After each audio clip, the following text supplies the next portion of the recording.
I don't know why it's taking so long. Like, there's more and more of a delay. Like, I legit hit go live like a minute 30 ago. Like, I've been waiting to make sure I was live before I just start rambling around and going over this stuff. I do see that Chris Wright is having some pull. I would personally I, look personally for me, like when Dean Thompson messes up, you know, that's just like depressing because then you're like Dean, brother, man, you have a rocket ship. Like even yesterday, wasn't even his fault. Like I don't care that Macy just plowed into him. Like we all hated Dean yesterday, but I don't feel the rage that Chris Wright causes me with Dean Thompson. So like honest to God, like I would pick Chris Wright in that, but I was very curious. I because I know a lot of people, especially this year in the five, Dean Thompson has been wildly wildly volatile. But I am very proud seeing Chris Wright at 26 with 31 people sharing their opinions as we get in here. They are entering the final group or final group of practice. We're doing the final stuff of not practice, queue for Cup, but we're not really concerned about that. I just tried to make this to where it wouldn't line up, and NASCAR just spends like an hour and 20 minutes queuing these stupid cars. I'm really trying to not go head to head with that. Um, so let's go ahead and start looking through the Xfinity race, or at least let me answer the question that was asked by Alex. I mean, a lot of different ways to approach stuff. And when you're reviewing lineups, now it would be very easy to go and look at one line. If it cashed, if it didn't cash, say what happened, what went wrong. If you had Eckes, if you didn't have Eckes, whatever. I mean, I'm perfectly fine with that type of lineup. I very much agree with Holly that the lineup was fine. I mean, you're not cashing with Honeycutt blowing a transmission, but that was like that's mechanical failure. We can't really predict that type of stuff. And it's more so not is it good or bad, just understanding what happened. The other guys, the other the other place differential drivers who were gonna compete to build a certain type of optimal that we were kind of all assuming, certainly based on what ownership supported, was kind of taken out on the first crash. You had Thompson, you had Gray um, run into issues and have cars damaged, and that kind of allowed Matt Mills to run through. But personally, like I don't see anything from that lineup that's like a distinct. Oh, you did this wrong. Oh, you did that wrong. I mean, when it comes down to it, we're only paying out 22% of the field anyway. Um, and like I probably the biggest thing that I did it too. I played Heim primarily over Eckes of like, that was probably the big miss. Um, but at least with me, like when I look back, I see the reasons why I played Corey Heim. I mean, I'm perfectly fine being wrong. At least, like I didn't expect Eckes to lead wire to wire. All the laps went to Eckes. Like that that's pretty insane. And the underperformance that Corey had in the draft, I thought specifically this would be a case where because he's been able to pull away, like when we looked at the other races like Vegas and I just went blank on some of the other 1.5s, like that situation where I didn't think Corey would underperform that bad. That's exactly what he did. But answering Alexander's question, that's kind of my 2 cents. I don't really have a distinct like autopsy report past that. Just understanding what happened to cause that line not to cash. Like as Phyllis said, I mean, he still cashed without having Eckes, and the reason your line didn't cash because you had Caden. Like that's just what's going to happen at times. Um, what's going on, Pope? Um, is it? Yeah, but like you're misremembering all the times where Chris Wright would start like 33rd on a road course, drive up to 12th, and then wreck on the last lap. That is like I think that's where my PTSD comes from, is all of the road courses that Chris Wright took the white flag in like 11th place and ended up finishing like 28th in those races. Like I think I just have that type of anger Where with Dean, like I said, I mean, Chris is very much a one or a zero as well. But like, I don't know. I feel way more anger towards Chris Wright than I do Dean Thompson. With Dean, I just get depressed. With Chris Wright, I just feel nothing but hatred and anger. But that's my opinions there. And that's how you know you're a real DFS player. It'd be very easy to make that type of question for like some Cup Series guys and stuff. But when we're in the weeds arguing Dean Thompson or Chris Wright of who's more annoying to play, you know you're on the right channel here. So when we look at the race today and where I'm at, I mean, first off, let's kind of take a gander at the practice laps. Yet again, I remove a lot of the slower laps and stuff like that. But when we see the pretty big separation, yet again, sometimes average laps can be deceiving because it's being broken down by less laps ran. So like Riley Herbst only ran 14, where we have Allgaier and Ty Gibbs, running near 25 laps. We have Noah Gragson going like 27 and stuff. But even still, we see a pretty drastic difference even between the averages and the best laps between the fast guys and the slow guys in the back. Another situation, now maybe not as aggressive as yesterday, because yesterday you had a lot of 5K guys starting well deep in the midfield and at least like 8-9 positions off the true bottom. Here a situation is where we have a lot of guys starting in the back of the field because they should be starting in the back of the field because they're so slow. But yet again, same thing and yet again, I'm not going to do that. I doubt I'm going to be doing those types of streams a lot, although I got a lot of feedback from people saying that they really enjoyed that video, but that's more so of like kind of how I think everybody should be approaching stuff. When you see a projection, you should at least understand what's going into that and understanding the outcomes that changes it, even on a smaller matter of somebody gaining 2 or losing 2 more positions, whatever the case may be. Like that has a pretty big impact on like builds and just salaries and stuff. And kind of sidestepping, if you like want my opinions, that's kind of why I have that's why I build the projections the way I do, just because everything I stated yesterday during that live stream as we were going through and understanding how things happen, that's what I try and convey in my projections and stuff. And so like today, when we're looking at the back of the field, a lot of these guys are slow, very unlikely they're going to gain a lot of positions straight up on speed alone. It would have to be a pretty chaotic race to happen. Now, as mentioned in the broadcast today, a lot of vehicles involved in wrecks last year. Nashville has been pretty volatile for Xfinity, but I don't know if it's going to, like, when we look at Kansas in the playoffs for Xfinity, nearly all the wrecks happen from like 3rd place to 7th place out of turn 2 at Kansas. And we've taken out multiple playoff drivers in each of those Kansas races, specifically the last like 3 or 4 years in Xfinity. Whereas today, I don't think the volatility would come from guys that you would be playing. As we look through this, let me make sure nobody's messaging me in Discord. I see my little Discord thing going off. Okay, we're fine there. When you're looking at like how drastically faster Ty Gibbs is compared to the field. Now, yet again, I mean, this is deep in a run, but you got to remember if you're running the same time, 20 laps in, that's still 20 laps, where you possibly, if you're looking at Allgaier and Ty Gibbs, actually, we'll just look at 5 laps and 10 laps and stuff. So he's 2/10 slower, 0.2, 4 or whatever here. But that's 5 laps at 2/10 slower. That's an entire lap practically. We go from 10 laps.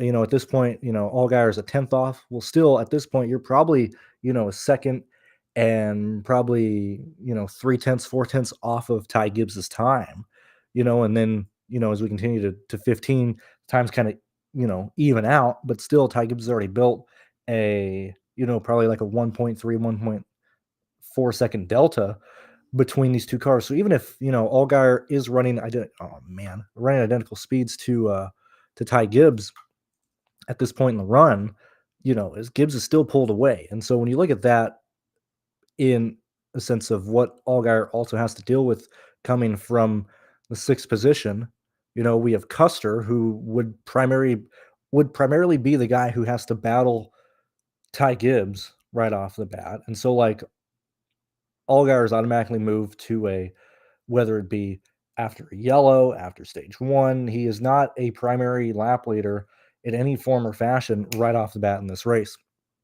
Something will have to happen to get him up there. Now, that something isn't in the sense of, oh, anything can happen. Something just means a yellow, a restart, pit road. He will be in second and third place at some point, but that action has to happen before we can consider Allgaier leading laps. Whereas, like with Cole Custer, and we're looking at where Cole is at compared to Ty Gibbs, we're seeing that Cole Custer, I don't think he would have the speed right off the bat to beat Ty Gibbs. Now, yet again, teams can make adjustments and stuff, but this isn't just me looking at the practice data. This is more so looking at how Custer has been at these races. Now, at Texas, you got to remember Chandler Smith was not ran away, but Chandler Smith was leading. They go in the pit lanes. They pit. Chandler Smith ends up making a bad decision on choose cone, and because people have stayed out, Chandler Smith starts in a lane that doesn't get going. Cole Custer's able to get through those cars who stayed out faster than Chandler Smith, and so Cole Custer goes out there and leads laps. This isn't necessarily saying related to Chandler Smith in this topic here. I'm just explaining why Custer got up so high at this rating at Texas, because he was able to beat Chandler Smith through those slower cars. Chandler Smith gets damaged, and then it's Cole Custer, and then still Allgaier still ends up having the better car. He runs decently at Dover, but the Darlington and Charlotte and Las Vegas are kind of where I'm at of having true concern with Custer, of getting past Ty Gibbs, especially when it's like the Joe Gibbs organization versus Stuart Haas. Now, Cole Custer has gotten better, especially compared to last year. When he first got back in the car last year, we saw that he was pretty underperforming right off the bat, slowly got into things. This year, we're seeing that he's certainly here, or comfortable here as back competing as like a top 5 car. But for me, I think it's very unlikely that Ty Gibbs is not the true lap leader in this race. And I don't see a situation to where like he doesn't run away with it. Now, it's not because Eckes did that last night. I think that's irrelevant. I just think that the speed that Ty Gibbs is showing with this car, with the practice stuff, and where all the Joe Gibbs guys have come into, now you also got to look at it as like, what did Eric Almirola do? Where did all these guys come from? And so when we start looking at how each individual driver did, who was in, this car, you have Trix here, who yet again, Trix did not have the best car at Dover, just got the win late. Unbelievably frustrating there. But even Nemechek, when he showed up, like I'm perfectly fine trusting Ty Gibbs starting first, which with what I think is the best car. And so for that reason, I'm probably not going to prioritize a secondary lap leader. I think Ty Gibbs runs away with this race, to be honest. Because once you start looking through, I've said my concerns with Custer. We're not playing Rancey. We're not playing AJ. We're not playing Austin Hill. Allgaier would be the secondary guy you'd want to pair with Ty Gibbs. Like if you're pairing 2 lap leaders together starting up front, it would be Ty Gibbs and Allgaier to me. I'm personally leaning to not doing that and just focusing on Ty Gibbs, but I think the only 2 guys truly in play would be Gibbs and Allgaier. Custer would probably be the third or the tertiary option there, but I don't think that's really worth it, especially with only 188 laps. I think Ty Gibbs, easily probably leads the majority of the laps today, probably in the hundreds. That's where I would assume Gibbs comes in at. The reason why I'm at least approaching it this way is because I think Jesse Love and Ty Gibbs are pretty much must plays today. I think those would be the 2 easiest guys to say that with. But yet again, with the context of like last stream, how I look at stuff, how I view things, like I think it's very hard that Jesse Love isn't optimal today. I think it's very unlikely that Ty Gibbs isn't optimal today. And so I think the main thing that we're trying to figure out, which there's a lot of different combinations, is what are the other 4 drivers in this race? And before we get to that, I'll see what you guys are saying in chat. But that's my true like take today. Is it's Ty Gibbs and Jesse Love, and past that, it's just going to come down to us building and kind of where we're at past that. Let's see. So I see a quaffle question, which we'll do that. Alexander, big fan of the show yesterday, which I appreciate. I feel like that, I mean, and I didn't give anything away. But I just feel like I think that's fun as like a one-off. I would probably hate my life if I did that show every day, to be honest. Because I don't think that's very fun for me after, because it'd be the same thing each and every week. But I am glad that people enjoyed it. I think that's about all the questions that we have at the moment outside of the Dean Thompson. We got 47 votes, 68 Dean Thompson, 32 Chris Wright. All those who haven't voted yet, 93 of you guys here, really think about it. Who has caused you more heartbreak? Dean Thompson being dumb as bricks, or Chris Wright? Whether it's roading races, like, you might not even have the idiot. We have, like, I'm not even playing Chris Wright. He brings out the yellow that causes your guy to get destroyed in a restart. I just feel Chris Wright has caused me more anxiety and more pain than any driver in NASCAR DFS. So as we continue along, we had that quaffle question. This is my concern with quaffle. So when we look at how good Carson has been, now the run at Iowa is noteworthy. Now, I don't have Iowa on the screen, but and yet again, in my opinion, of why I think it's much more important to look at specifically what is happening with the cars entering the corners versus, oh, this is a short track. Oh, this is a short flat track. Like, I think Iowa would actually be a pretty good data set to use. I like using the 1.5s, but I would, if I was to do anything here, and maybe we'll do that for the Cup Series tomorrow, I think Iowa would probably be a pretty good addition to the data set here. Now, you might have some asterisks with the repave and stuff, but I think being, having that be noteworthy data is a pretty good thing to have. We got an hour until lock, so we got plenty of time to goof around and talk. When we look at how Carson did at Iowa, did exactly what we expect him to do, performed very well, finishes fifth. And when we look at the races that he struggled at, we had, if I'm not mistaken, we had Richmond race, Darlington, actually Richmond race, then Dover, then Darlington, then Iowa. Okay, so what caused Carson to run into issues? And I would parallel this with SVG as well. Okay, however, we'll focus on quaffle for this topic here.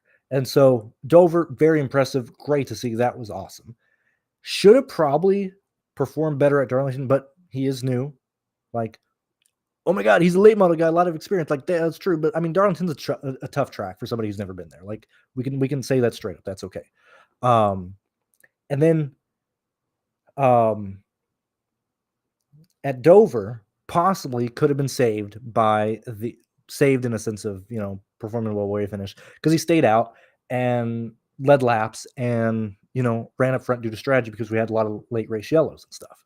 Because, as we said, Cole Custer and Allgaier did not end up winning this race. It's Truex. A lot of things happened late at the end of the race that you could argue benefited Carson Quaffle. And so him finishing second at Dover might be a bit of an overstatement. Probably, he had the 8th best car when we look at everything here, but probably more of like a 10th place guy. Okay, you look at that with Dover as well, struggled at Dover. And then you look at what he did at the short track, which is what he should have done pretty decently at Richmond. That wasn't surprising. We look at what he did at Iowa, got through the field, led 24 laps, had more fast laps, or had, led laps and stuff. But my main concern was he didn't get any fast laps at Darlington. And he got 10 fast laps at Dover. Now, at a micro level, when I'm looking at like a potential guy at 8,800, my projection, yet again, as we kind of went over yesterday, like, I'm a bit concerned with Carson Quaffle here. Now, I gave him, what are we at? What do I give Carson at? Like, I gave him 16th today. I don't think Carson is going to have the top speed that we saw at Dover. And I don't think he's going to have the top speed we've seen at Richmond and Iowa, because I think those two are, at least Richmond's different. You could argue Iowa could have some similar traits. But I think he struggles a bit. The main thing is, at least we saw better speed in practice at the other tracks. Like this would be concerning for anybody, okay? When we're looking at the guys running fast, 152s, 151s and stuff, whereas like we're barely cracking like 150, that's a concern, and this was the main issue point for me is that if he starts off bad, yeah, sure, he's starting 30th and stuff. Um, and yet again, it's not that if he's a bad play or good play, it's identifying the true things that might happen. Like Sanchez, true underperform. Like that's unfortunate. I was even shocked by how bad Sanchez played. And I didn't play Nick yesterday, due to all the concerns I had. But that was even worse than I thought. Like I felt so bad seeing Nick be so slow. But Carson, based on this speed, like I ironically I have him for 16th and he was 16th best here, not because of that, but like I think probably, anywhere from like 18th to 14th would probably be where he would probably line up if this race goes green. Um, obviously if yellows happen, whatever. So I have a lot of concerns with Carson Quaffle today. I'm probably going to play him due to his pricing, but I don't think he's a slam dunk 5x play. I truly don't think that at the moment. And so there's, at least for me, I have big concerns with Carson Quaffle. And the main reason being is, yet again, like I like Jesse Love, and I like, people like Riley Herbst at 8,000. Who else am I looking at here? Who else am I looking at here? Waiting for scoring. I gotta look through a tab really fast.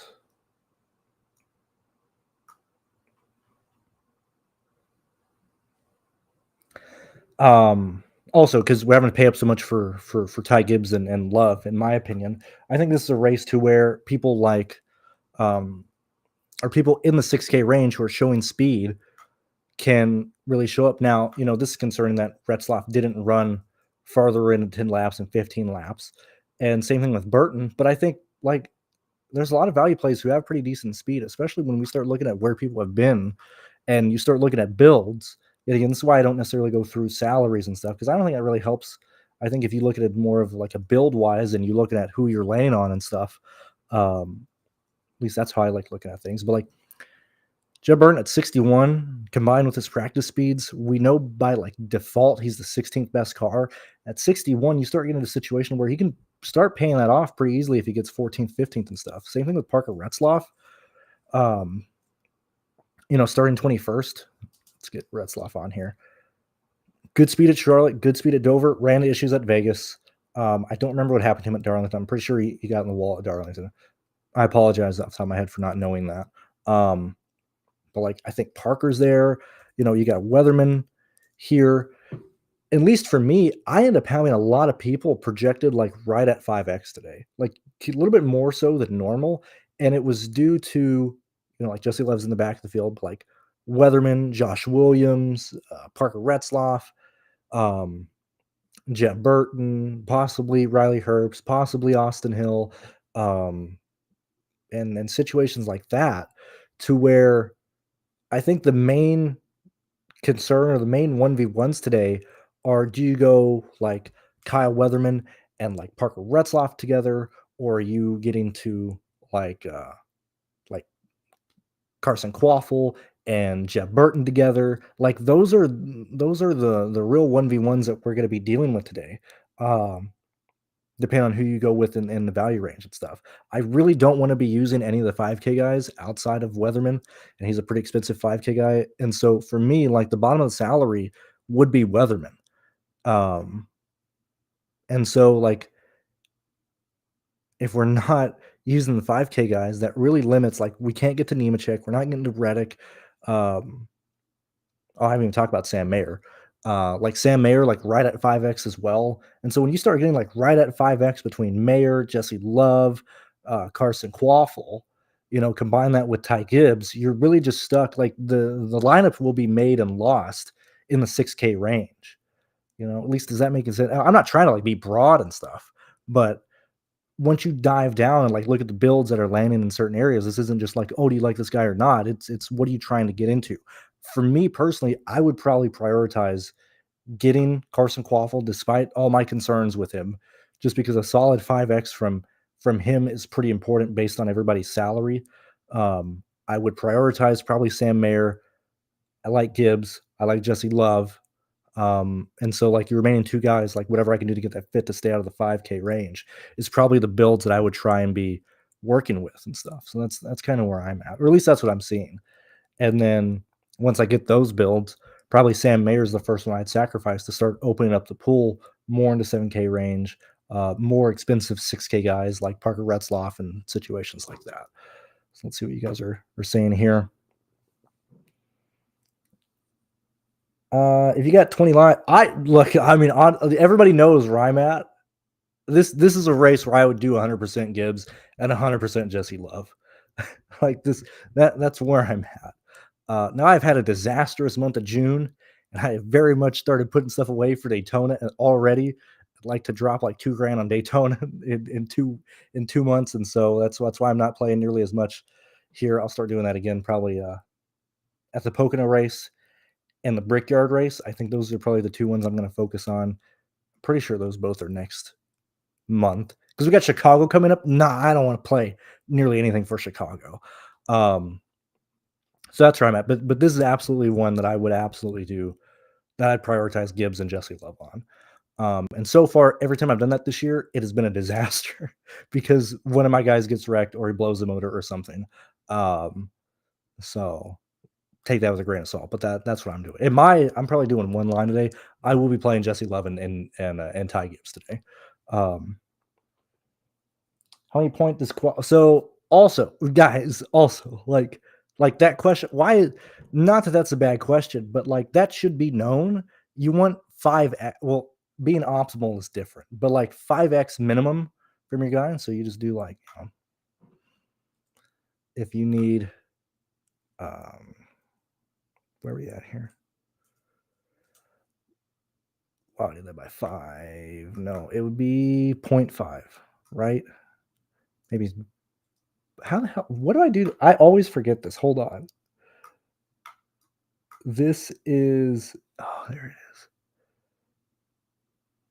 So I always forget this this equation because like whenever people ask me how do you get 5x and stuff, I remember I was on a show with oh man, what's his name? I just went blank. I'm so sorry. Maccabee. I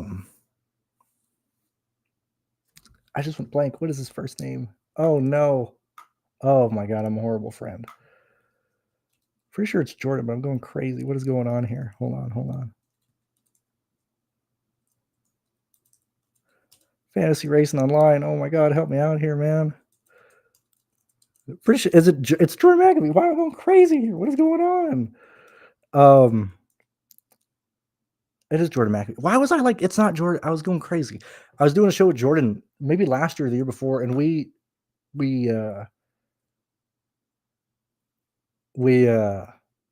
had this exact argument, or not argument, but like we both forgot how to calculate 5x during the show. It is. Oh, I'm dividing with the number, whatever the case may be. I think it's whatever 8,800. Times actually be 8.8 times 5. That's the easy way to do it. But I forgot to do it in the fucking sheets. So like by default, you would need Carson to be right at.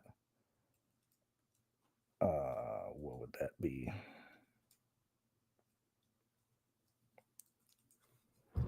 Oh boy, I'm going crazy. See, this is why I just let the calculator do the calculating. Why even bother trying to do this stuff in my head? See, that took way too long. You need 44 points to get 5x. Absolute baboon over here, wasting time trying to figure out the 5x. But like to really start pushing, well, he could very easily work depending on who gets taken out. Like if you work backwards and understand what happens with the slate yesterday, this might be a little convoluted, but we will kind of do this together to kind of answer that. Oh, I deleted the fucking. Okay, we'll just do it on here. So like yesterday's race, I just hit 22. Dude, I hate Racing References website now. Let's wait for the ads to come in. All right, there we are. Let's wait for the ads to come in again. All right, good enough.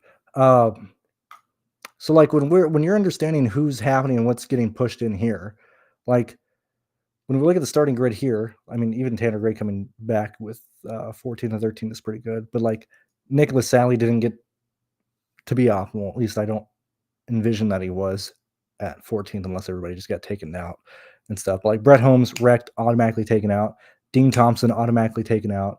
Mason taken out. Oh yeah, Rhodes came in. Good for him. But when we're looking at like what's causing people to be optimal and not, it's not only, you need your 44 points from Carson Quaffle. It's also what are people around him in the salary range doing? And so that would be, Austin Hill, that would be Riley Herbst. Like he'd be competing directly against Riley Herbst. Riley most likely has upside of fast laps where Carson does not. But then you're also looking at what happens if more 6K guys come in and just ends up pricing Carson out. Like if you have a situation where, you have Retzloff, drives home, and finishes like 14th or 15th and stuff, that's kind of solidifying Parker in there. And all these guys are acting independently of one another. I'm just saying if this happens, this would be a situation where it would. But like if Jeb Burton can crawl into like 14th and 15th as well, you're looking at a situation where two guys in the 6K range are being pushed in, and that potentially causes more salary allowed to be used on more expensive guys. So like Ty Gibbs, Sam Mayer, and so Carson even hitting value or potentially, a 45, 44 or 45, 46, 47, even like a 48 might still be priced out based on what other guys below him are also doing. And so if you're looking at just independently of what Carson would have to do to like lock himself in there, you're probably looking at like 52 points minimum from Carson. At that point, I think it's going to be difficult for him to be pushed out price wise and build wise, but that's a very this is a very long-winded way of answering your question of what Carson would need to do. But DFS is much more than just, can Carson hit value? Oh, can he get 48 points and stuff? What is everybody else doing? What else is going on that potentially might cause him to still be priced out and stuff.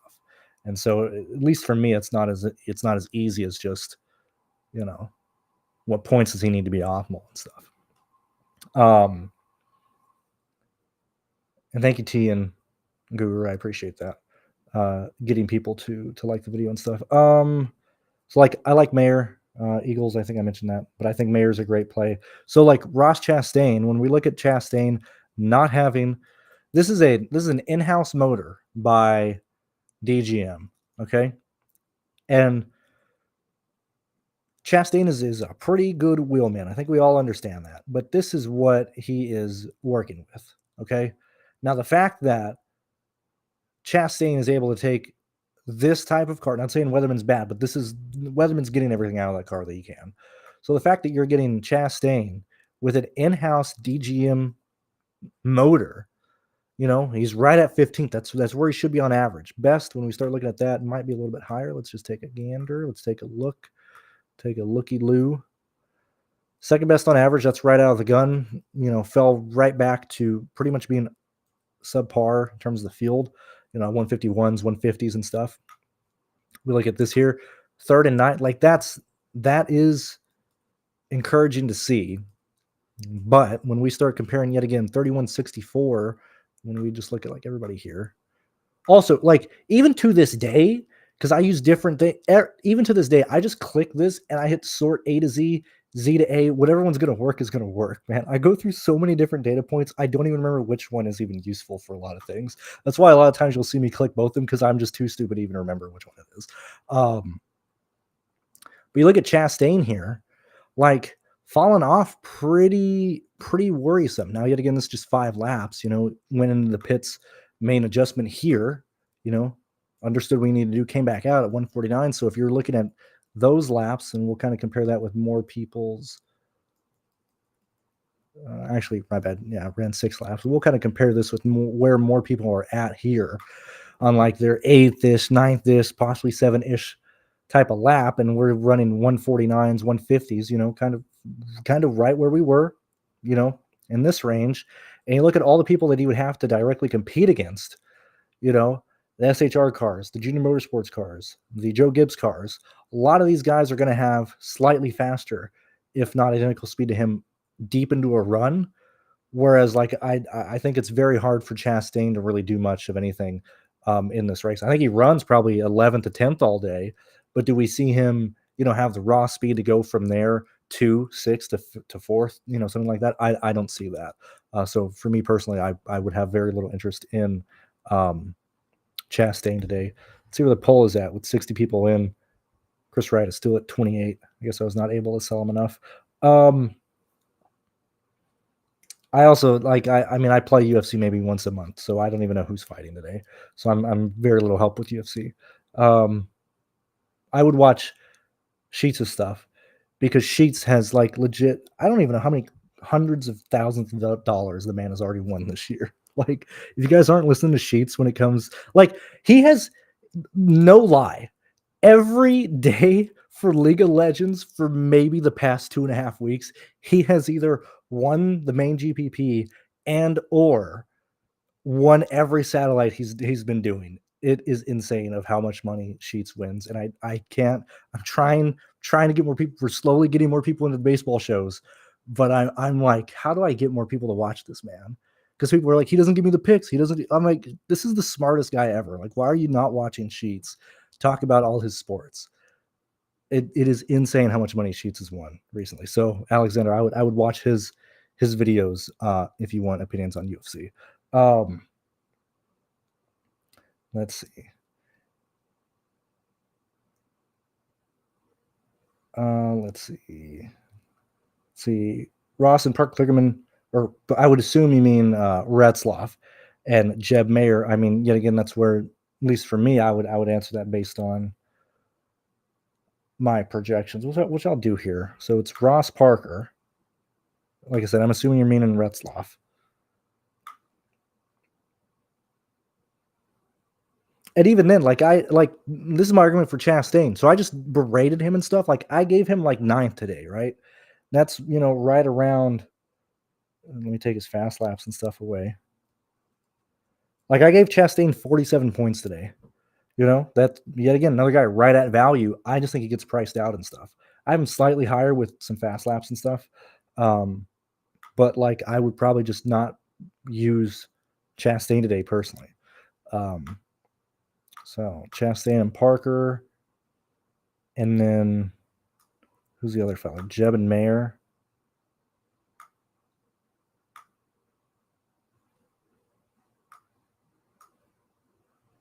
My two, or at least my projections would say that Chastain and Retzloff would score higher between those two pairs that you gave me. But yet again, if you just want to do that stuff, because I'm not going to answer more than one in a video, like, you can check my projections. And even in that sense, like, I do think mean projections are pretty decent in answering a question like that, where both pairings are not lap leaders. And sure, means will have, their true ceiling and floor and stuff. But I do think mean projections are pretty decent in answering that as well. Oh yeah, Jade. What is with these guys, man? We got Brian in the Truck Series just showing up with no intention to race. And then you got Mike Harmon and Jay Buford, 39 cars attempting to go for 38 spots. Jade fails tech 3 times, is not allowed to take a Q lap, and is just told to go home. You are not racing this week. Like, what are they doing? What are these clowns doing? I feel so bad for Jade. Got just absolutely thrown out of his ride from Parker Kligerman. Poor little fellow. Like, Jade's another guy. We used to play a lot of Jade at road course. Never did anything wrong. He just got pushed out. Yeah, like, rounding back around or going back around, like, I think Ty Gibbs is a priority. I think Jesse Love is priority. Depending if you want to, go after Sam Mayer or go after Carson Quaffle. Now, this is why, personally, for me, I like going after Sam Mayer, because for the most part, he's been a top 5 car. And the speed that we're seeing from Sam Mayer is showing that this is pretty much a top 10 car by default.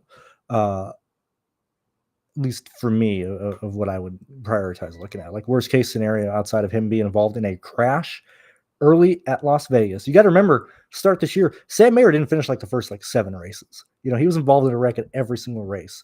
And so you can't be like, oh, this dude, like whatever, that's going to happen.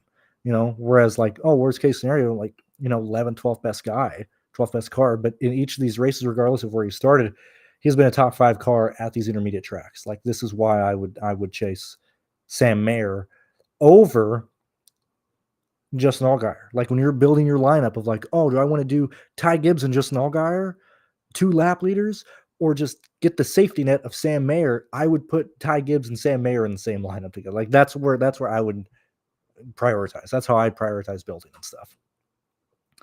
Grant, I already answered. Chastain, I mean, we've been live for about 40 minutes, but lock is in 36. If you go back, put on 2x, you can very easily get that answer. Or just tune in earlier. I don't know. Rich Lot, come on, PG. You got to buy the projections, man. You can do that your own.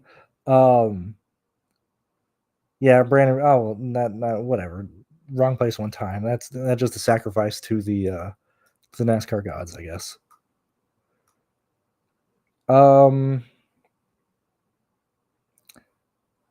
Who do I think has the best chance to win the race? Not Ty Gibbs. I've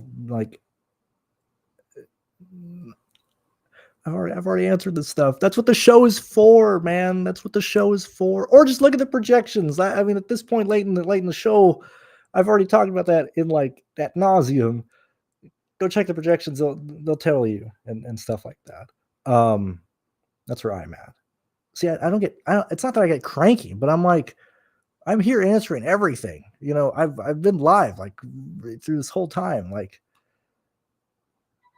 I know it's your first time seeing that. And yet again, that's why I have it open for chat. Like, anybody can talk here. But like, all the old school guys know my old intro. It was like, don't ask me stupid questions, and et cetera, and things that I wouldn't say now, like the gambling thing now. I'm glad I wasn't with a real company saying gambling addiction is not my problem, because at this point it would that's not what you want to be saying anymore. If you have an issue with gambling, legal gambling age is here. We'll just throw this up on there for safety measure, just in case you do have in case you or someone has a gambling issue. You can call that number to get your help. Now I've said that, isn't it kind of funny that like any other addiction, gets true support, but the burden of gambling addiction is all on the person itself? Like, that should kind of be fixed. No, just saying here. I think that's about it. I'll give you guys enough time to go back on 2x and listen to anything if you're looking at it. Who are you benching for a 1 rep Mac? Oh, me? I have no idea. It has been years since I did a bench press. I have no clue, man. I do a lot of exercise with like dumbbells and stuff and cardio. Like, I used to run a lot of 5Ks. This is all pre-COVID and stuff. I haven't run one since. But I do a lot of stuff with dumbbells and like body weight exercises. So like, that's not really the same. But like, I use 30-pound and 35-pound dumbbells depending on whatever I'm doing. If that helps you at all, whatever. But I have no idea what I'm benching right now, man. I have no clue. I'm like 6'1", like anywhere depending, whenever I'm being weighed or whatever. I'm like 6'1", 207 to like 196. That's usually like my weight that I kind of, between that 10 pounds is usually where I'm just sitting at any given time. 5K though, fastest time 18:20. Usually that was like truly running. And it was not hot at all. It was like perfectly freezing temperature. Usual 5K time was like right at like 21 minutes and stuff. If I need to flex in any form or fashion, it'll be that. But bench press, I have no clue. Yeah, the Let's Go Brandon was probably the best stuff to do that. To Gibbs Quaff. Oh, SVG. I haven't mentioned SVG yet. Now, so like for me personally, when I look at very challenging tracks for drivers, and SVG struggled at Iowa, if you're going to get loose, like outside of blowing tires, the people who got into issues, who spun out, it was very late in the corners, very late and kind of slow losing of the right rear. In whatever car it was at Iowa, in both series and stuff. Nashville's very similar. It's going to be a lazy spin. It's going to be very late in the corner. It's going to start in the center, take it out very late. This is a situation where I think SVG might struggle and might not perform directly of where he was at Darlington, because you're not in the track as much at Darlington. You're not in the track nearly as much at Dover, or not. You are in the track more at Darlington. You're in the track more here at Dover. Versus Nashville, you're on top of it. You're kind of doing like a slow spin out the whole time. I think SVG struggles here. That's not because he's slow here. We know he's slow at tracks in practice because he's never been to these places before. But for me, I would not want to be playing SVG today. I think a good day from SVG is probably like 20th, 21st. And so that is a guy that I would probably not want to build around. At least for me, could be wrong. I would play Josh Williams over SVG. And I mean, I haven't mentioned Josh Williams as well. And again, that should kind of show the interest that I have in him. But I think he's competing directly against Jeb Burton and Parker Retzlaff in terms of builds. I would not be shocked to see a 1v1 with Josh Williams being optimal today with one of the 6K guys, like, a Parker Retzlaff and stuff, because those types of builds are going the same directions. It's just getting different in the 6K range. Like, that's kind of where the main differences will be made with these lineups and stuff. But yeah, that's I think that's kind of where we're at. Let me go ahead and solidify the poll. Let's see where we're at. We're gonna end right at with, true 71% NASCAR degenerates agree, or 74% NASCAR degenerates agree that Dean Thompson is the most hated NASCAR guy in NASCAR DFS. Best play under 6K range, that would be Weatherman. But I would try to avoid the 5K range outside of Weatherman at all costs, in my opinion. If you expect this race to be crazy or have a lot of wrecks, then I think you would just go with like Perkins or even Chad. Like if you're expecting chaos, shit, you might as well just pay down at the bottom to Chad, get Sam Mayer, get Quaffle, get Ty Gibbs, and pay up for his, like, hell, even pay up for Reddick or possibly even Chastain in that sense. Like, if you're going farther down in the salary range, I think that's when you start prioritizing getting to somebody like Ross Chastain, getting to somebody like Reddick, getting to Gibbs and both Allgaier, getting the 8 and 9K place differential plays if you think the race is getting crazy, which is like an obvious thing. But like that's not the build I'm going towards. And I think if you're going any lower than Kyle Weatherman, that's the build you probably have to prioritize. And yeah, I think that's about where we're at. Lock is solid 28 minutes away. I'm going to let you guys build and do whatever you want for the rest of your day. And I will see you guys tomorrow for the NASCAR show. If you're in the Discord, I feel free to talk F1 or ask me anything. I doubt I'll probably end up doing. Yet again, I don't offer F1 projections, but you can ask me questions. I won't get to doing my F1 stuff till probably like 2 o'clock in the morning or even like tomorrow morning at like 5 a.m.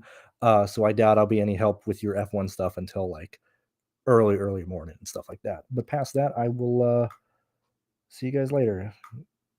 And yeah. Astukas got back to me in chat. Hold on. Or at least in Discord. He put hates Thompson because he is tempting to play. Love Wright because I would never play him. Ooh, man, what a true way. Dude, Thompson is such a what is it? What was it like what is it? A siren? Like like old mystic or like Nord mythology. Aren't the sirens the ones who like try and tempt the sailors and everything? I think that's Dean Thompson to a T. The temptress Dean Thompson. I'll see you guys later. See you guys tomorrow.